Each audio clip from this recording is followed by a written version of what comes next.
Monsieur le député de Masson. Monsieur le Président, début janvier, on apprenait que le Fonds vert est devenu un Xème fonds discrétionnaire pour le Conseil des ministres. Ce matin, on apprend que le MTQ a détourné la mission du Fonds vert pour rembourser les dettes d'investissement routier. On comprend que le ministère des Transports, en grand champion du gaspillage de fonds publics, a flairé l'argent facile pour compenser sa mauvaise gestion.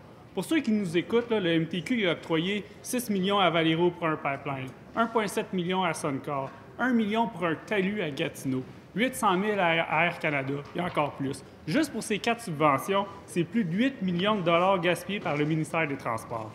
Des subventions qui n'ont rien à voir avec la lutte au changement climatique, Monsieur le Président. Est-ce que le ministre de l'Environnement va exiger un remboursement de la part du MTQ pour les détournements du Fonds vert?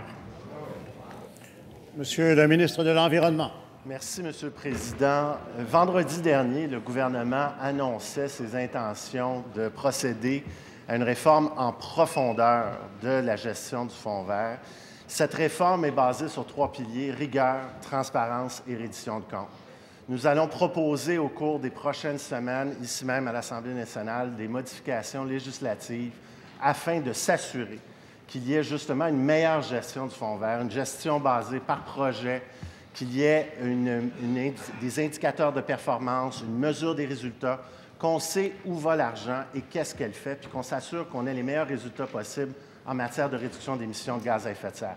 Mais en terminant, Monsieur le Président, je crois que c'est important de ne pas jeter le bébé avec l'eau du bain, parce qu'il y a des investissements majeurs qui ont été faits pour le Fonds vert, qui relancent l'économie québécoise en direction d'une nouvelle économie basée sur une prospérité qui va nous assurer d'être des leaders en matière de technologie propre.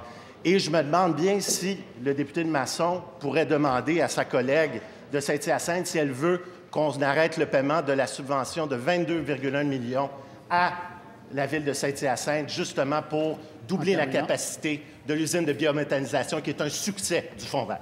Merci, M. le Président. Cela met fin à la période de questions et de réponses orales.